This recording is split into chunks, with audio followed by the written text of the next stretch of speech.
It's indeed a pleasure to introduce Dr. Eric J. Heikkila, Professor Director, International Initiatives, School of Policy Planning and Development, Los Angeles in USA, and he's part of the University of Southern California. It was a delight to meet you during the Vibrant Gujarat meeting, the delegation that we had, and thank you so much for hosting us. He was also an important member of the IRAI yesterday, which was organized for the collaboration of educational institutions.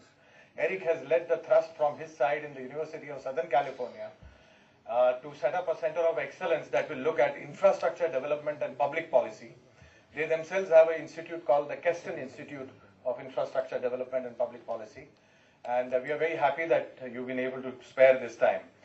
So the fact that he had come here yesterday, and then, we have become pretty good friends now. And I suggested to him that, there are a lot of techies here. What would a guy like do, for these people? And he very kindly agreed, that on a subject of technology and human relationships, he would like to do a small presentation for about 15 minutes, which I'm sure it will be a delight knowing the kind of person he is. By way of introduction, official introduction, Eric Heikkila, how do you pronounce it? Heikkila, okay. Is a professor and director of international studies initiatives at the School of Policy Planning at the University of Southern California. Trained as an economist, but with professional roots in urban planning, his scholarly research focus is on the economic, geographical, historical, and cultural factors that influence urban development trajectories.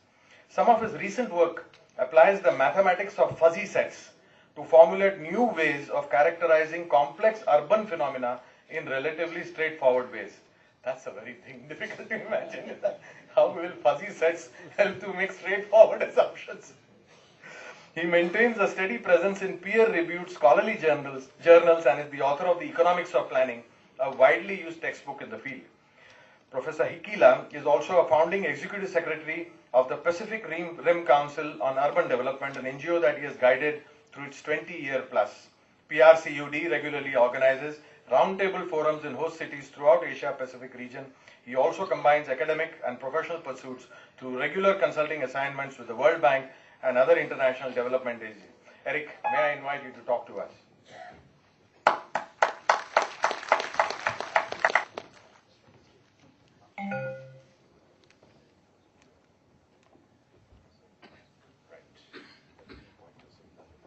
Okay. Thank you, Sunil, for the very kind introduction. I found the challenge presented to me to be a very daunting one. But also one that I relish the opportunity to at least learn a little bit about what I might think on the topic. So I'd like to just share that with you without any pretense of inordinate expertise or wisdom on this. But let me share with you some ideas about the nature of the human interface with technology and the way that that is evolving.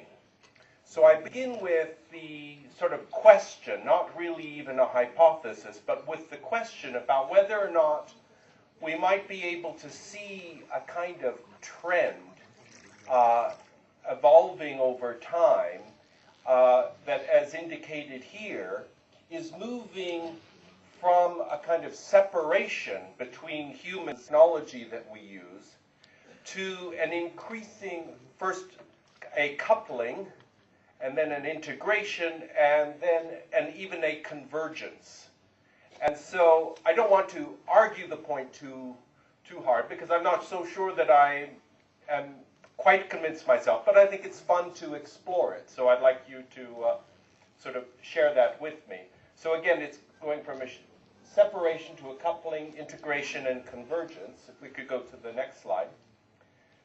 So what I do is just think about various spheres of human existence and try to think about what does it mean to have a technology that is that entails a coupling or of separation or of integration or of convergence in these different fields. And so it's a kind of mental exercise to try and move through some of these.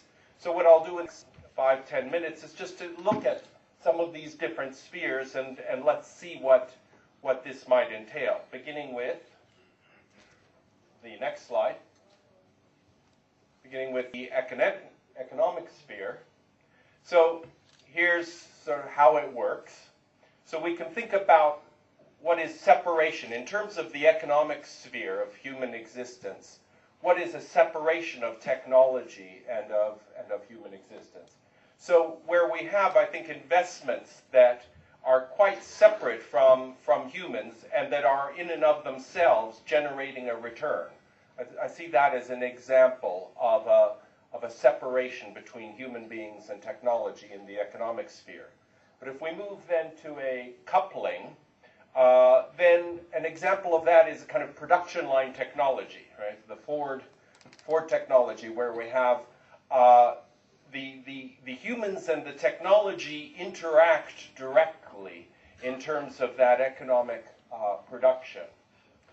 Then integration sort of further brings us further in that direction.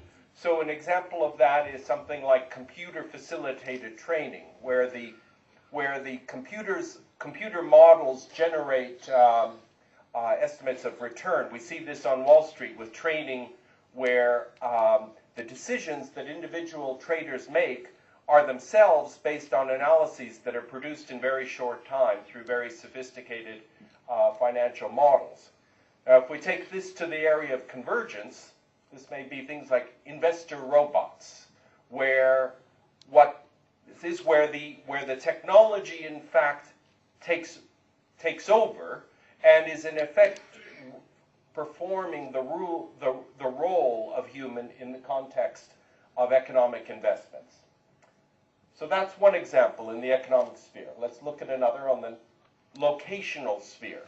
So again, one aspect of being human is just being present somewhere. So how does technology interact with our being present somewhere? Well, in terms of separation, we use technology to provide us with maps and surveying, and that's quite separate from our own experience as human beings, but it bears on our locational existence. But then we see some coupling of that, for example, with handheld geopositioning systems, that in a sense now the technology is coupled with us. As we move around, the technology is coupled, and that gives the location, that interface becomes a little tighter.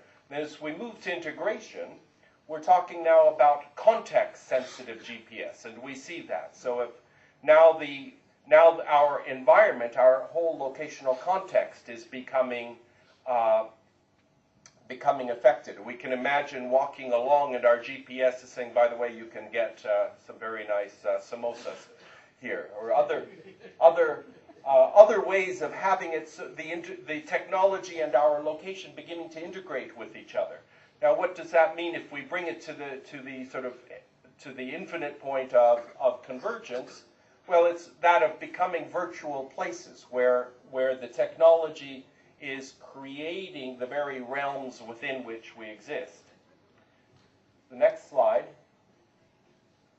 if we could go to the next slide, brings us another aspect of being human is that of our physiological existence, right? As our corpus.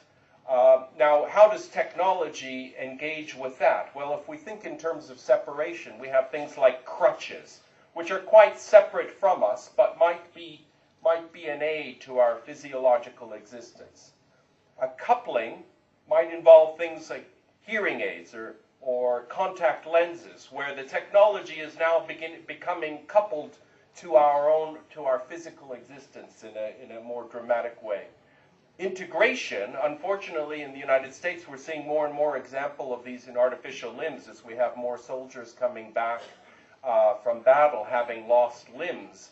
But some of the technology that's used there is quite remarkable now, and so we see examples, where people who have been wounded, who have lost a leg, now have technology or lost an arm, and the technology is quite well integrated with the human corpus, and it almost becomes a replication of that. Now, if we try to bring that to a further point in terms of convergence, what would that involve? I think we have things like genetic programming, where the where our reproduction aspect itself can be programmed through technology. So we might, if we lose a limb, we might be programmed to grow another. Who knows? But thinking conceptually about what this might mean.